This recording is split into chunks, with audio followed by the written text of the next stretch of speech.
是国力的象征。我黄金多，我不要管是银本位、金本位，我黄金多代表我国力啊，对不对？钞票大家都可以印嘛，我们拼命印钞票嘛，钞票就不值钱了。黄金不会。中国大陆呢，最近掀起了一波黄金的热潮，可以说是遍地开花，遍地在挖金。在四川的东北寨金矿呢，累积的黄金资源量就达到了81.06吨哦。那包括不久前辽宁的大东沟金矿更厉害，它挖到蕴藏量呢，预估有将近1500吨哦，是新中国成立以来呢，发现规模最大的单体金矿床。包括了甘肃，包括了内蒙古、黑龙江这些地方，都是遍地开挖，在挖金。那么这份世界黄金协会的统计数据呢，就显示2024年的全球黄金生产国，第一名毫无疑问是中国嘛，达到了3800的公吨；第二名是俄罗斯，也有330，抱歉。那么第三名是澳大利亚，也有290公吨。所以呢，参考上述的积极作为，还有中国大陆黄金量已经是好几年都是第一了，未来势必也会持续的增加。大家都知道，大炮一响，黄金万两。我们现场2位将军一定很了解这个背后的运作逻辑，所以我们先请张教授分析，中国大陆现在大量囤金背后，真的是为了大炮要一响了吗？我认为它会大量搜刮黄金，因为中国大陆现在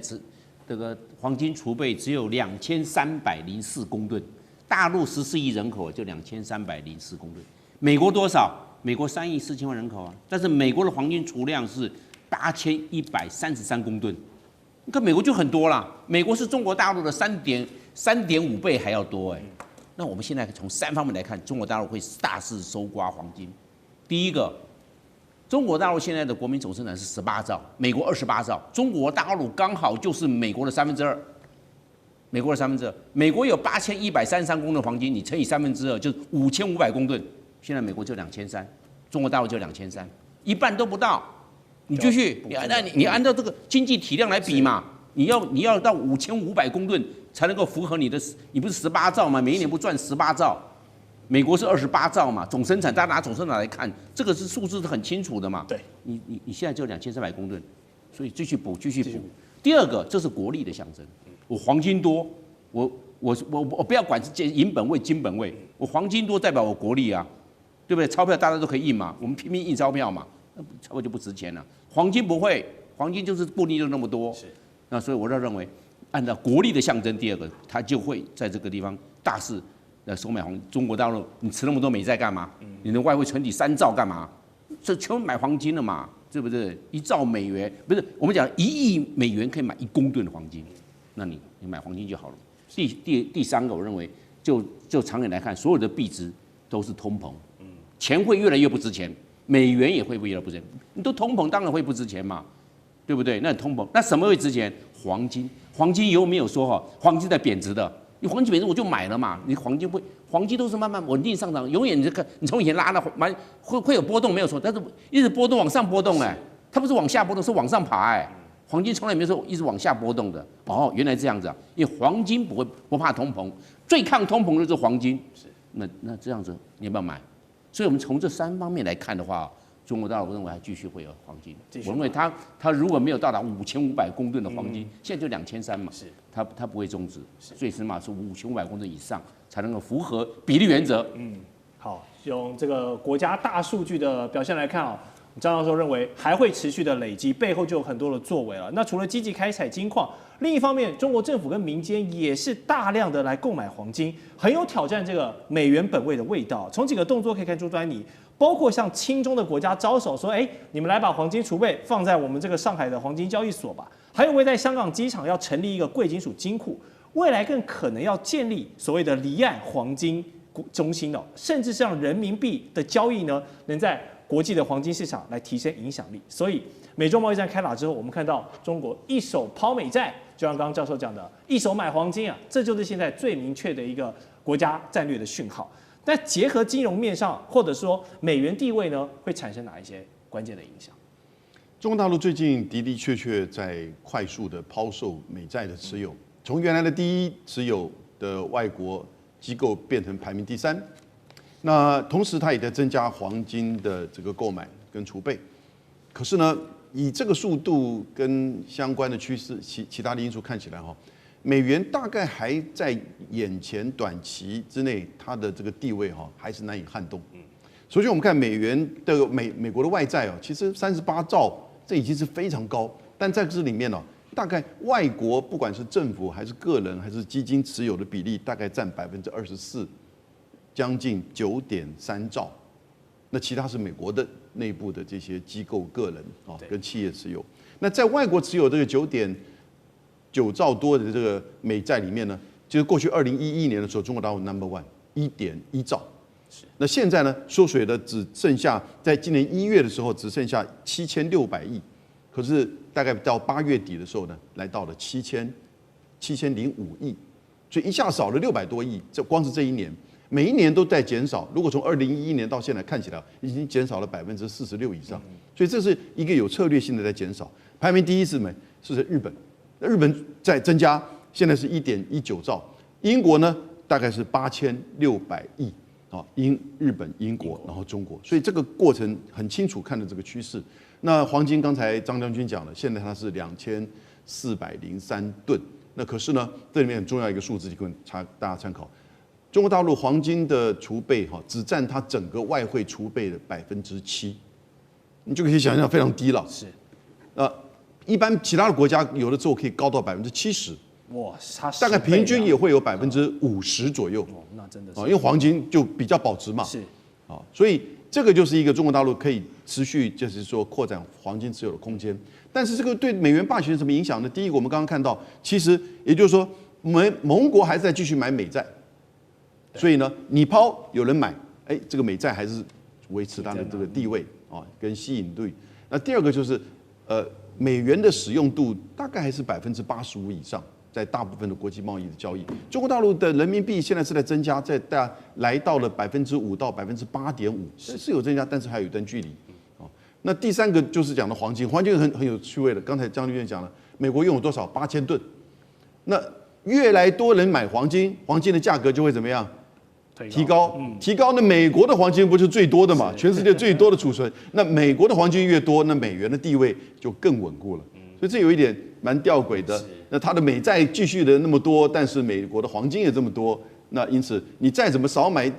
美债，你黄金变贵，它美国的黄金也增加，所以呢，这个当然就会看到国际贸易的这个比例上大家还是以美元为交易，短期内还是这样一个现象的。不过大的趋势已经看到了变化。了解。好，现在中国大陆全盘在准备的，其实还不止黄金啊。我们说3大战略物资，另外2项石油跟粮食呢，现在也是积极的作为。包括从2004年起呢，就大规模的新建石油储备设施，在去年底这个石油的储备总量就已经超过了20亿桶了，并且2022年的时候，中国粮食的储备量，玉米拥有全球将近70%，然后稻米占全球的60%，小麦占全球的51%，很多东西吃这些数字也都在持续增加。我们说买金买油，然后又广积粮，下一步是不是就要缓称王了呢？这么积极的储备战略物资，我不知道是要怎么解读，但厉将军有嗅到就在为2027年的一战做准备吗？我觉得不只是为2027年的一战做准备，任何一个国家包括任何一个家庭，当然都要有所谓的这种战略储备的物资那我们看一下这3样东西来讲，如果说一旦这个不管是家庭或一个国家，万一碰到黑天鹅来讲的话那如果说你没有预做准备，没有预存必要的这种物资来讲的话，当然就会临时会措手不及那搞到最后变成，如果就国家来讲的话，如果粮食不够，那老百姓自然会抢粮抢粮的结果，那就是物价会这个飞涨，然后最后就造成民不聊生那我们从疫情期间就可以看得出来，那有准备的国家，它可以很安稳的度过疫情。如果说没有准备的国家，在疫情期间可能就一蹶不振。那我们现在就有3个物资，我们现在来看。第一个就是粮食部分中国大量的这种囤储粮食，尤其是说最近又跟美国恢复购买它的黄豆，大豆要来，大家不要觉得说好像说是对美国是其实对中国来讲是很重要一个战略储备的一个物资，因为它这个黄豆来讲，它每年需求的量是非常多的它除了人吃之外，它也要喂猪这个才会有蛋白质的供给嘛那在这方面来讲的话，如果说是以粮食来讲的话，中国大陆可以存储的量可以到7.3亿这个万吨装满的话，如果说它仓库装满的话，可以够它全国14亿人吃2年的时间，所以是绝对没问题的。这一回呢，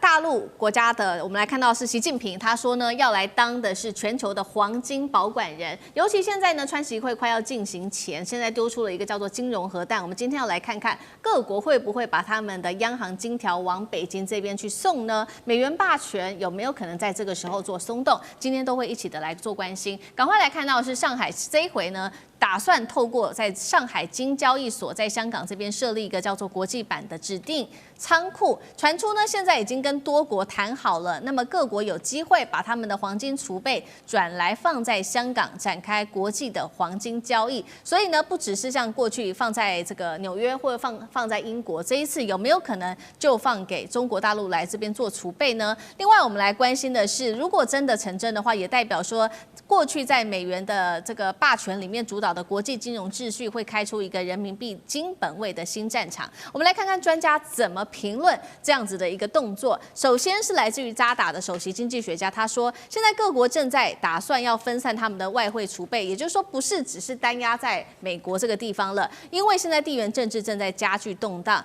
替代了这些支付系统新的崛起。那么大陆现在作为最大黄金生产国，也因为趁着现在阻力比较小，推进金融市场布局，他认为是非常正常的事情。另外一位专家他这样讲，中国如果能够持有更多的黄金，那么人民币的公信力就会变得更为强劲了。所以节目一开始我们要先请教上志哥怎么看了。北京现在说要打造了这个全新的金融核弹国际金融储备中心，到底可不可行？各国宁可把他们的金条搬到中国大陆，也不再信任美国吗？如果川普的关税战引爆了这一场黄金去美元化风潮，这样子来看的话，中国现在的动作是在做反攻吗？上志哥怎么看？现在都知道，全世界的金价之所以频频上涨，其中一个非常重要的原因是全世界所有的中央银行，包括中国大陆、全世界中央银行，包括日本，所有这些国家都在买黄金哦。那买黄金的很大的原因，其实当然很多，除了包括过去是油价波动，但是现在油价影响降低了，主要还是因为美元大家后市看弱，而且包括现在包括美国的 FED 可能接下来又要准备降息，又要把很多的美金继续再加印起来，美金这个波动跟不值钱，大家要黄金。我们现在看到是眼前的这个从投资黄金的态势，但是我们现在来看整个中国大陆的国家战略，为什么现在看起来会把黄金？中国大陆会帮国际建构一个黄金储备的平台，这件事情非常非常微妙。我也建议大家要一直持续关注，我认为这是会非常非常长久性的。首先怎么说呢？首先是这样子，现在我们看中国大陆面临的处境，除了刚刚讲美元本身的波动跟美国美债这个当中的其他的这个问题之外，现在还有2大是中国大陆面临的问题。第一个部分是现在出现稳定币也就是说现在虚拟货币这件事情，现在变成看起来是美国川普政府的国家总体的金融战略，不知道是哪个犹太天才发明出来的。特别是稳定币跟美元美债挂钩之后，形成一个除了过去来讲比特币这些虚拟货币之外，一个全新的等同跟美元一样的，在虚拟币里头狂吸全世界所有的资产，虚拟的而且是虚拟的跟美元挂钩除了美元之外，现在没有其他国家的货币用虚拟币的部分挂钩，现在吸已经据说吸得蛮厉害，像东欧很多国家，甚至包括中国大陆很多的国际贸易开始私下的从稳定币这个虚拟币开始走了。这几个月，单这半年当中，已经吸掉了，据说有几千亿美金的规模。所以现在中国大陆现在要发展部分，要重新建构一个实体货币经济。传统以来几百年来，大家都是货币都是跟黄金挂钩，所以当现在美国手上有这个美元的武器跟稳定币、虚拟货币的2大武器的时候，中国大陆有必要重新扣紧以黄金为全世界公认标准的这个部分的平台。我想我们都知道，现在在去美元化，过去来讲都觉得人民币要起来，其实没有那么快。所以首先中国国力先是去美元依赖化，再来是去美元美债的体制依赖化。人民币其实过起来，大家觉得好推，没有，它现建构一个黄金的这个中介站，让大家紧扣黄金，而且人民币跟黄金，包括未来可能人民币会升值，作为整个中国大陆国力的提振哈，在这个当中稳并附着之后，用人民币跟黄金建构这个强烈的支撑之后，跟美元脱钩，跟美债脱钩，跟虚拟币尤其稳定币脱钩之后，这个跟全世界的经贸往来再用人民币结算，它就等于是在黄金的架构之下，也就是说，透过掌握黄金跟全球建立平台来去美元化，而不是让过去来讲拉抬人民币去美元化这个部分思想。我想，其实中国大陆从2019年川普当时2017年执政开始，从打华为的2019年，从2022年超过几百家中国大陆在美国上市的，包括国企全部下市，阿里巴巴、腾讯一路下来，包括俄乌战争的经济制裁到现在，包括去美债，整体来说，中国大陆做这件事情，包括黄金，已经进行将近10年了。好。所以大陆的长期战略在经济上面，在金融战上面，去美元、去美债，然后它要特别强化的就是包括了黄金，还有特别强化就是人民币的交易。所以我们要来持续看到，确实大陆这一切的动作早就已经是有备而来的，而且呢，它持续的买黄金已经多久时间了？达到了10年的时间。那过去11个月也是都是连续的买进增持黄金的，撑起它的金融的底牌。我们现在来看到现在大陆是全球第6大官方的黄金储备国，所以现在每个月仍然在持续的加码当中。尤其刚刚特别提到了嘛，川普4月份打的这场关税战，让大陆更有决心要去美元化。我们看到做了哪一些的一系列动作？中国在从4月份开始抛售了至少500亿美元的美债，还计划持续的出清剩余的部位，并且把原本放在纽约联准会的这个2000多吨的黄金全部的搬回北京跟上海。本来以为只有中国做这样的动作吗？没有，我们看到在北京准备要撤金之前，德国就已经在考虑了要把存放在原本美国这边的1200吨黄金也运回到德国、欧洲自己的境内。原因是什么呢？他们开始对美国不信任了，因为川普不断的对欧洲疯狂的加税，而且干预联准会的措施，都让欧洲开始正式的怀疑：黄金放在美国是真的安全吗？刚刚讲的金价确实一直不断的在创新高。我们从2005年开始看到现在2025年几乎一路的在往上窜，到了这个3月份的时候已经到达了3000美元，但是现在一度是触及到了4000美元大关，又下来一些些。那么各国黄金的增持量，我们也等一下会做一个关注。现在以俄罗斯增持的量是最多的，从300多吨一直上升到2000多吨那么中国大陆第2名，那可是如果是在减持的话，等一下我们也会看到是美国第一个减持最多的，接下来是德国跟法国。接下来我们要来问大使怎么看了。川习会在即，这一次北京用黄金来说话，这是经济外交最后通牒吗？同时，习近平他这边疯狂的卖美债、囤黄金，是准备做一个金融战的反攻吗？大使怎么看？其实中国大陆对于人民币的国际化还有对美元的依赖它是采取一个比较渐进的一个做法。它第一个这种比较渐进的做法对中国大陆也比较有利。那你要立刻就是说跟美元是霸权进行宣战的话，那第一个你要别人也要跟你一起来那另外一方面，你可能未蒙其利先受其害。那因为这个一个货币它建构最主要是什么？一种信任跟信心。而且它在实体上交易的时候它作为一个交易工具的时候，它的流动性是如何？美元是完全流动性人民币没有100%的流动性人家为什么持有美元？美元你要买要卖快得很，对，你大量的美元，你在任何地方买卖你都是很方便的，这叫流动性。货币有一个很重要的一个特性你要成为大家愿意使用的一个工具的话，那流动性要很强。那可是问题就是很多大国的话，他也不愿意让他自己货币被别人掌握太多，来炒卖他的货币，造成他的经济的这个怎么样波荡啦。那所以现在你说人民币要完全跟美元产生一个怎么针锋相对互相抢夺国际主要这个流通货币的这个地位的话，人民币目前还不具备这个过程。而且中国大陆作为全世界最大的一个这个贸易国制造国它需要大量的美元作为支付的工具你现在你说我付人民币给你，人家还不见得接受。对，本币交易是中国大陆在提升人民币的国际信用，跟它要消减美元的国际地位的中间一个方式而已。本币交易，另外一个就是所谓数位人民币。数位人民币的话，也是可以不要透过美元，然后让这个国际贸易中国大陆国际贸易可以顺利的进行。要不然的话，你不够美元的话，你的国际贸易你没有美元来支付的话，事实上很多贸易会很困难的。第三个现在就是什么？储备黄金，加强储备黄金。某种程度上来，我也听过一种说法，其实人民币为什么要放在很多手上中国大陆抓了很多美元？其实美元也代表一种什么？一种锚定的功能。人家信任你这个经济，信任你这个货币，是因为你手上有很多美元。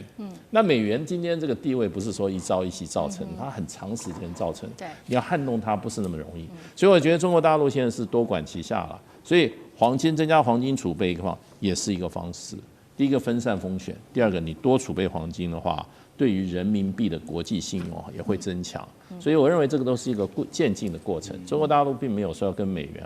进行立刻摊派式的这种斗争，并没有这个情况。好，在这样子人民币增强、态势国际的地位之下，美元霸权会不会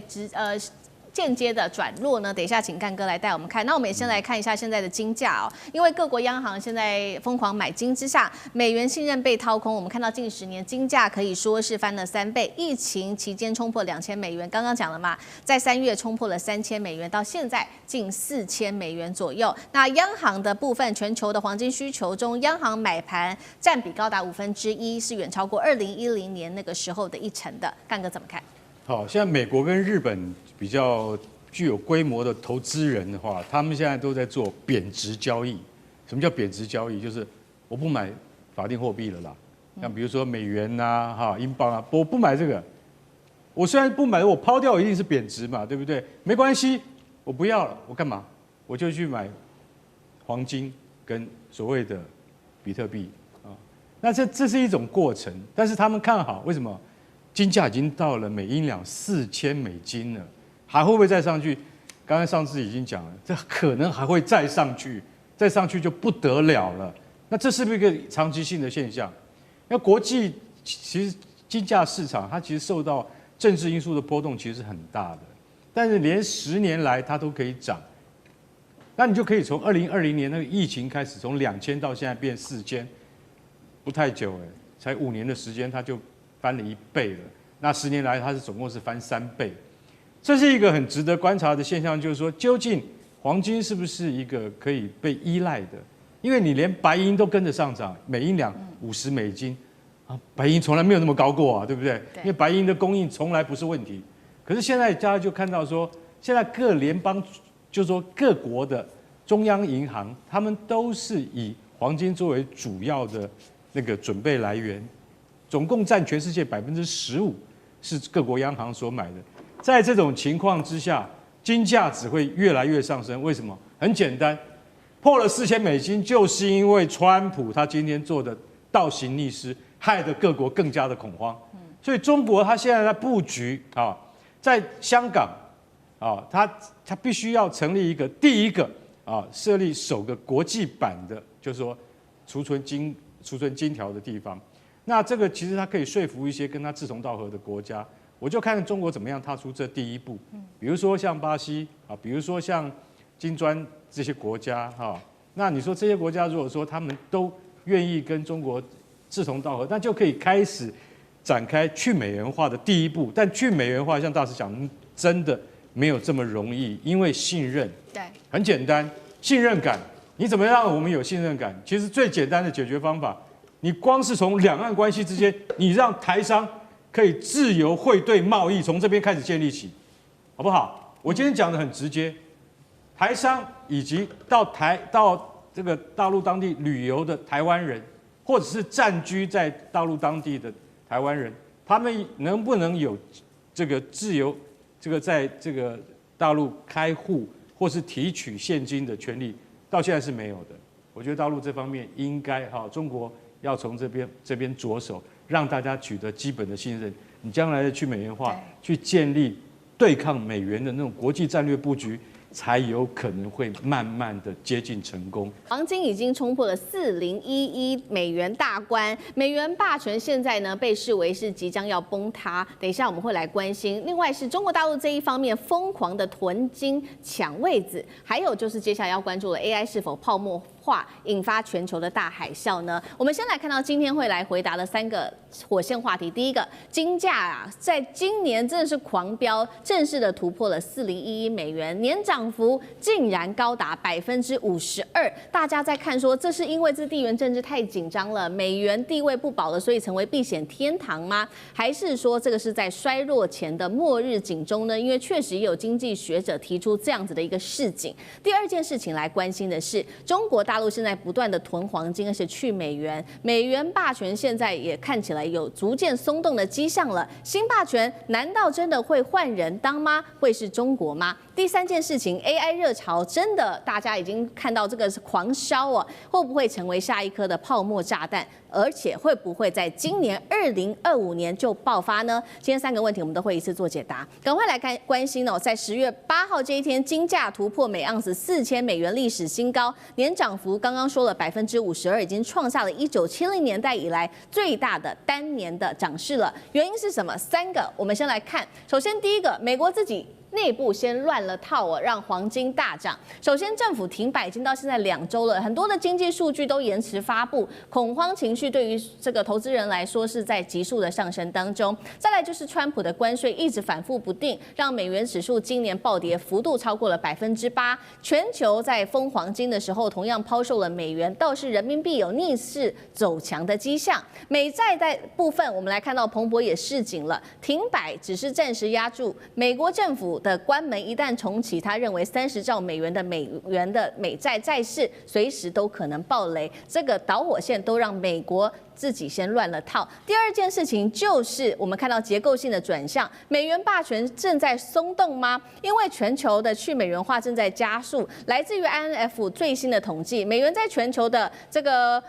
外储的比例从2000年的70%，现在竟然只剩下57%了。金砖国家甚至啊，很多人都不再用美元做交易了，改用自己的这个体系、自己的系统来做交易。包括了俄罗斯跟中国，干脆也都是直接使用人民币或者是卢布来做交易了。最后一件事情就是外部力量的推升，让黄金价格上涨。当然，就是因为现在全球战火连天，不管是俄乌战争、以哈战争，或者是可能发生的台海等等，都加深了投资人的避险情绪。那么中国大陆一方面持续的囤黄金，中国力量也崛起。那么我们就可以看到，连续18个月是大买黄金，它的储备已经飙到了2300吨，黄金在外汇市场的占比已经升至7%了。再来就是大陆的债市同样是大爆发，瑞银估计大陆的债市市场规模会达到25兆美元，仅次于美国，接下来成为另外一个资金的避风港。好，所以第一个问题来特别请教委员怎么看哦？现在黄金飙破了4000美元，到底是避险天堂，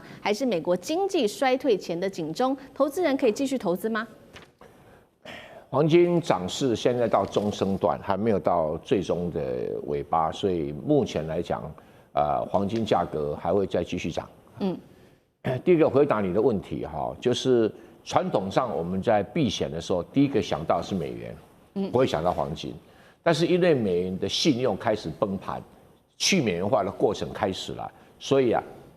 能够取代美元的一种作为一个避险的，我讲避险功能只有黄金，没有别人，人民币也不行，日币也不行，欧元也不行，英镑都不行，货币都不行，只有黄金，所以黄金才会在这一波的，因为美元失信之后的唯一的替代物就是黄金啊。那这个是黄金大涨的最主要的原因。所以为什么在2022年俄乌战争爆发当天，我就喊买进黄金，道理在这里。他喊个老半天，只有李将军有听到，其他人都没听到。那个我们现在为什么叫美元的？他有很多人用美元霸权，其实不是啦。因为美元之所以会成为有这么高信用的东西，是因为2次大战以后，美国政府宣布32块美元换1盎司黄金，是，所以如果不跟黄金挂钩的货币都不要买，都不要，不管它是人民币、日币、美元、欧都一样，只要不跟黄金挂钩就不要。所以我在2022年一直在请中国大陆人民银行用人民币跟黄金挂钩，他们偏偏不听啊，没办法啊，所以失去了一个成为人民币霸权的一个很好的机会。好，那我们来说一下啊，美元为什么信用会崩盘？就看上面那个啊，政府停摆啦，关税反复啦，什么美债暗潮汹，美债是不会暴跌啦，但是美元没有人要买，干嘛我买美债呢？哈，所以这个一卡一卡，然后所以因为全世界的央行，大家以前习惯上拿美元，中国大陆自己也是拿一堆美元当储备啊，那现在自己知道犯错啦，我算过，中国大陆2022年到今天没有做正常的黄金财务操作，至少赔掉多少？赔掉4000亿美元，至少赔掉这么多。什么叫4000亿美元？就400艘航空母舰。这样好吧，不骂他了哈。然后这个金砖国家，其实金砖国家主要是中国跟俄罗斯啦，因为俄罗斯它不能用美元嘛，所以它只能用人民币嘛，好，所以它用人民币是很必然，用卢布啊，看算了吧哈。所谓如果你脑筋有洞，才去买印度的卢布哈，是这样。那所谓的其他的战争，其实最主要的战争是这样，只要有钱国家发生战争。这一次美元最大的失算是什么？去没收俄罗斯富豪跟俄罗斯政府的美元存款，所以使得中东国家，我干嘛要把钱存在美国银行啊？是，那全世界你传我，我传他，大家逐渐的降低美元存款的比例，那降低要干嘛呢？就要买什么？要买黄金嘛，黄金，因为黄金全地球上的存量只有27万应该27万吨，就这么多啊，然后只剩下6万吨还没开采，那6万吨20年内开采就没有了，所以全部，而且这个比例啊，央行总共才只有18% 而已，20万吨里面18% 在央行而已，那其他啊。都在大妈、小妈，还有投资机构的手上，还有一部分在我们丽将军的手上啊，对，所以这个没办法，这已经造成这个一个基本的现象。那可是我觉得中国大陆新一代的财经观念比他们前一次代的聪明很多了。他知道黄金啊是未来的最重要的货币工具啊，所以他现在采了一招，就是说。在上海市黄金交易所，如果你有太多人民币的话，你可以到人民币，以前用美金才能买黄金啊，现在用人民币可以到中国大陆来买黄金，那黄金就在香港交货，用香港的黄金金库给你。那香港是国际金融中心，你不相信上海，你总该相信香港嘛。所以用香港的信用加上黄金的信用，使人民币跟黄金挂钩，这样一来以后接受人民币的人就越来越多啊，因为进口商以后中国进口商。不用拿美元了，我直接拿人民币跟人家买东西。那如果对方的人民币太多的话，他怎么办？他就去买黄金，黄金就放在香港，那这样他也很安心了。所以黄金跟等于是，比如说以沙特来讲的话，他收人民币，然后他卖石油给中国，然后这个人民币他放哪里？不放心放在中国人民币银行存款啦，就去上海买黄金，黄金就储存在什么？在香港，那香港他随时可以搬走啊，他要卖黄金，也很方便啊，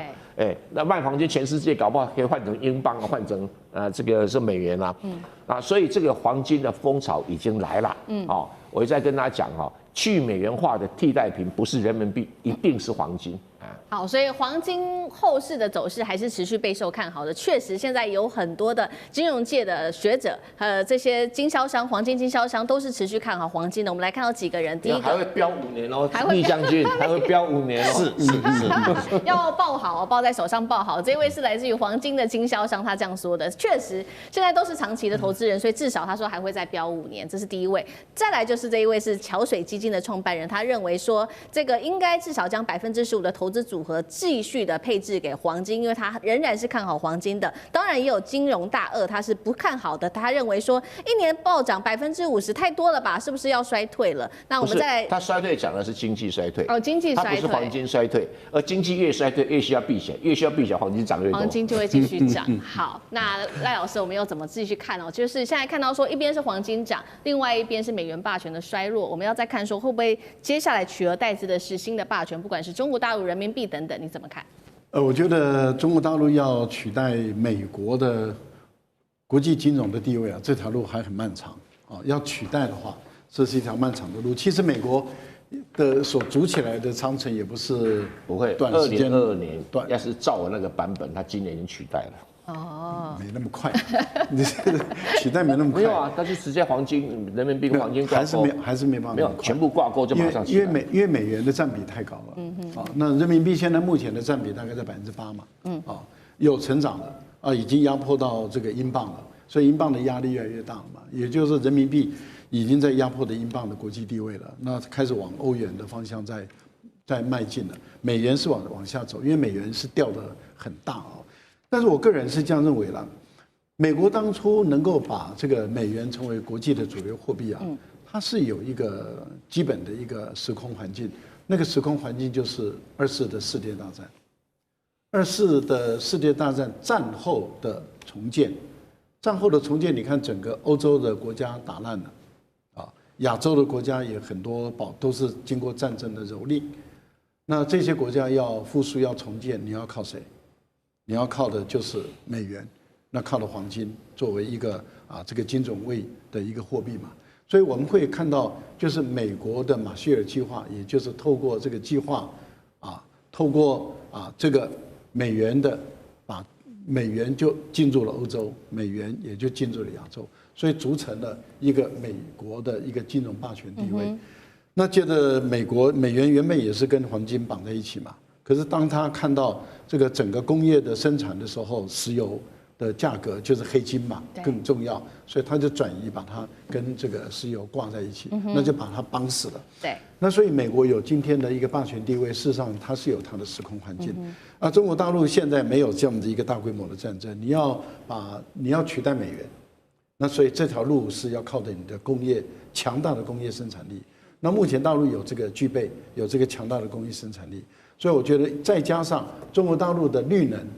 清洁能源的输出，已经从去年到今年都超过美国。去年超过美国300亿美元，今年上半年1到8月已经超过美国400亿美元。这代表什么？大陆的绿能的输出，其实也让中国大陆的这个人民币那么赶上当然取代还有一段路，赶上我觉得是有可能的事情。好，另外一方面，我们刚刚看的是货币嘛，不过我们也来看一下，那这个股市 AI 是不是可能会有泡沫化，成为金融核弹因为现在来自于哈佛学者最新的说法，他说 AI 公司烧钱买这个辉达晶片，但是收入都远远追不上，他认为这可能会跟2000年的网络泡沫一模一样。那厉将军怎么看？当然我认为不会不会形成泡沫炸弹，有2个原因。第一个原因是蔡委员讲的蔡委员那时候有教我。这个 AI 不会变成泡沫。那第2个原因，我个人是这样认为，我觉得 AI 是人类的未来那人类的未来一定会持续的在往前进。我们知道，人类第一代的工业革命就是发明蒸汽机嘛然后带动人类到现在为止，这蒸汽机这个机器并没有停下来，而且不断的在精进在不管是用在轮船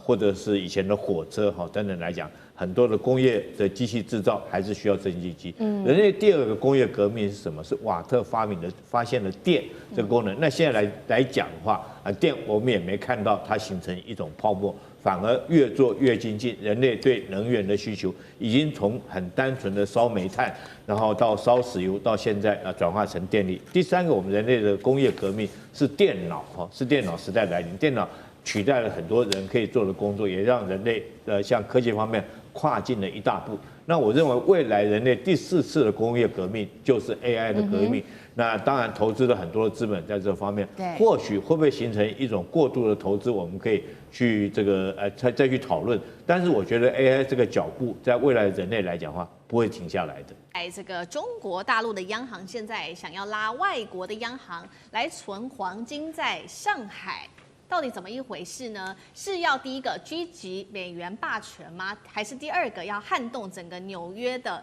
这个伦敦、纽约的金库呢？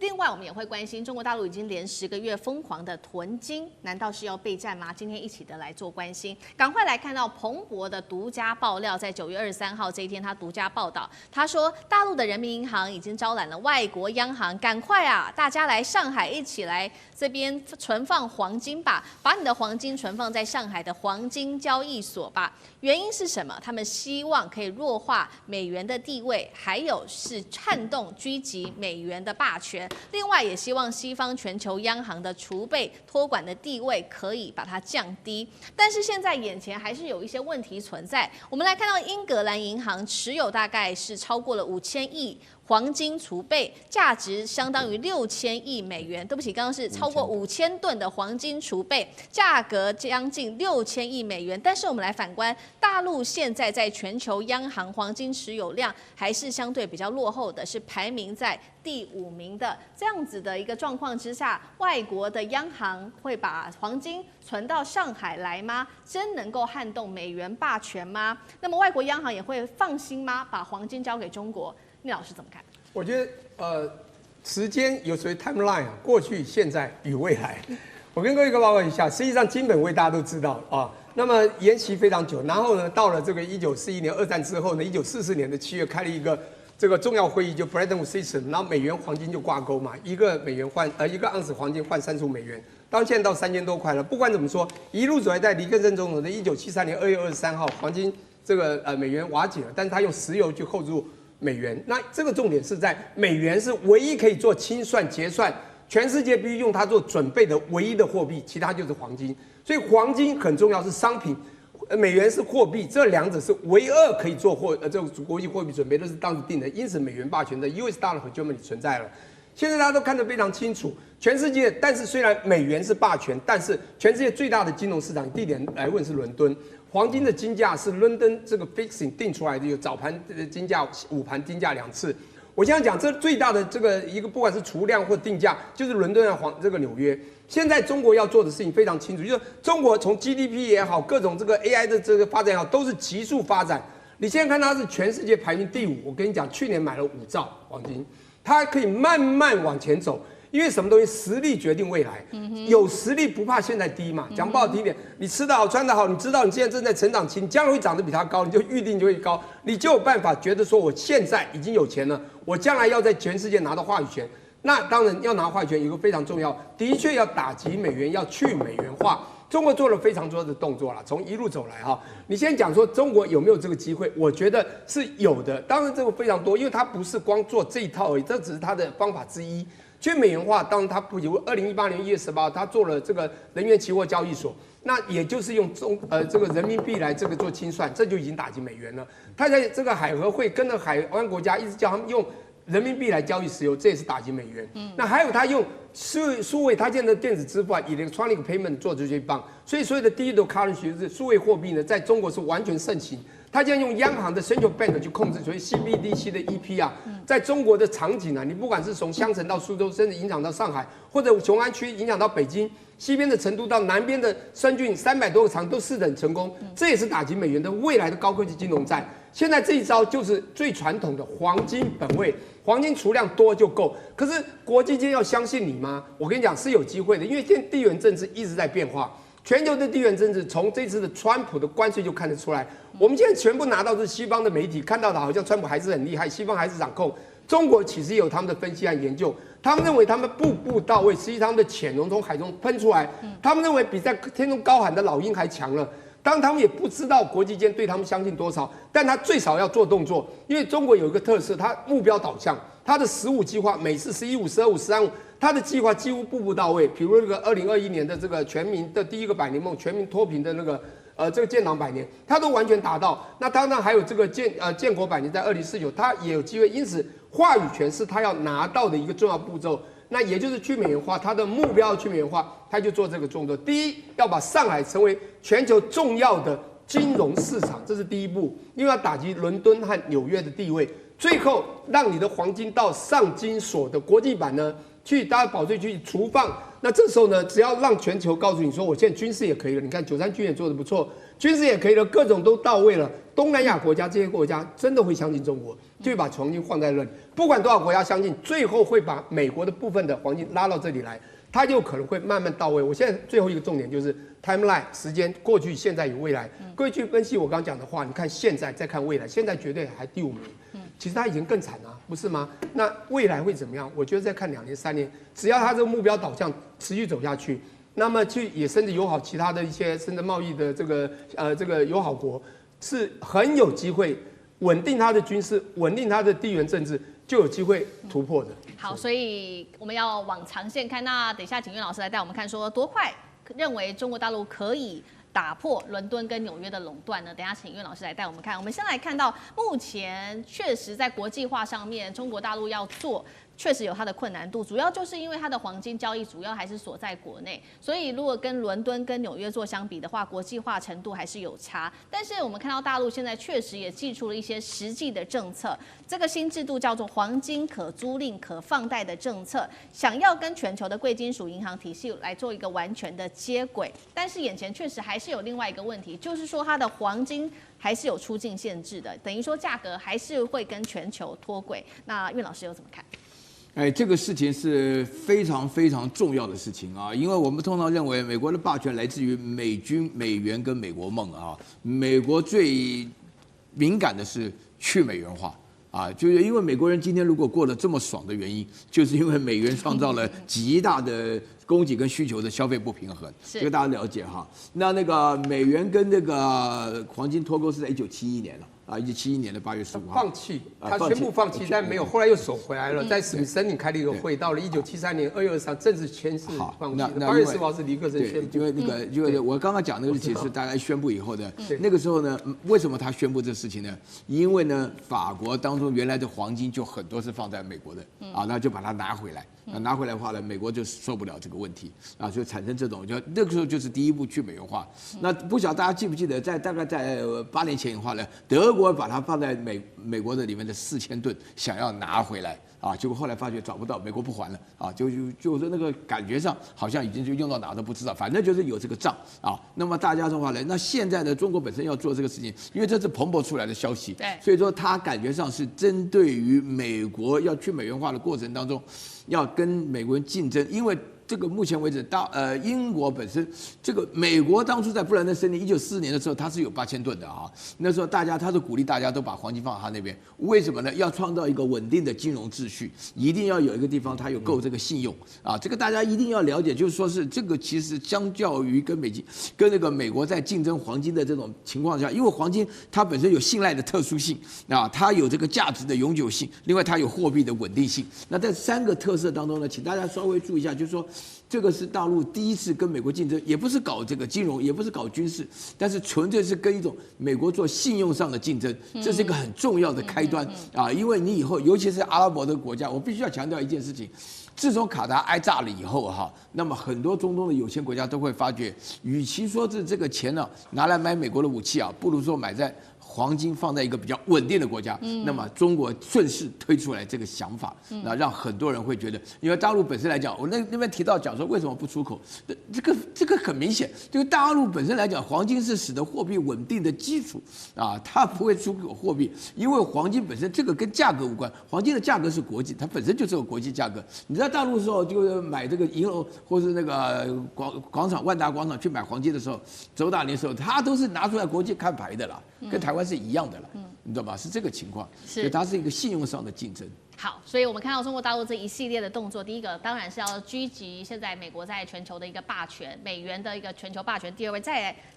来就是刚刚岳老师帮我们提到的嘛，建立这个黄金对于中国大陆的一个信任度。那最后也要请教干哥，有没有可能也是跟备战有关系？大陆是在备战吗？我们来看到一个数字哦，因为大陆的央行已经连续10个月是猛买。金价买黄金哦，那当然了，这个猛买的话会推升黄金的价格，现在来到了历史新高。9月23号这一天涨到每盎司3787美元，大家在看说是不是就是要对付西方，是不是就是要备战？这个是它的战时底牌吗？干哥怎么看？你是认为说对台海备战吗？我今天要讲哈，如果今天一旦真正的战事开打。你能够信赖的只有黄金，对啊，国家如此，老百姓也是如此。你以为你带着美金要去哪里？你以为你带着新台币要去哪里？所以只有黄金才是保本保值的东西。其实我有很多朋友，他们在这1-2年的过程之中，他们认为局势看坏，所以他们大买黄金。可是他们买了黄金之后，不如他们的预期。但回过头来，他们又发现，你不如去买一个台积电，可是台积电买得起吗？所以又回到了黄金。回到了黄金之后，到了这几个月之后，他们就发现说，投资的标的是对的，突然发现它正确。为什么？每盎司已经到了2787美金3787，对，3787，再下来的话要突破4000了，都很容易啊。所以在这种情况底下，你说今天是不是为了台海战争做准备？你知道现在中国有多少黄金吗？中国现在总共有2279吨的黄金。你知道台湾有多少黄金吗？422吨。我告诉你，光这422吨就让台湾安全了80年。也就是说，因为有这个黄金储备，我们不是放在新店安坑吗？因为有这400多吨的黄金，让台湾安全了80年，没有碰到几次的全球经济危机啊。台湾没有因此而崩盘，就是因为这些黄金。那今天我要特别讲，就是说，一旦发生了战争，不管任何货币，它都没有办法在市场上面得到真正的价值。对，因为如果这个战争不能够在2个礼拜之内结束的话，黄金就是最重要的依靠跟根本。所以我很相信，去年中国大买了200吨的黄金，是什么原因？今天也许说你可以针对的是台湾而言，但是如果他要支付对于欧洲的这些战士，或者要支持伊朗等等还有俄罗斯，他需不需要黄金？当然需要啊，因为发生真的作战的时候，你不知道什么东西才是最有用的工具。因此，我觉得大陆他现在想要把上海作为根据地的话，说大家可以来存黄金。你现在看不出来，可是我可以告诉各位，总有一天会来到。美国现在的黄金储备是中国的4倍，全球第一，8000吨的黄金，8000多吨。但是中国要追上8000吨，我告诉各位，中国没有什么追不上的，只要你给他时间。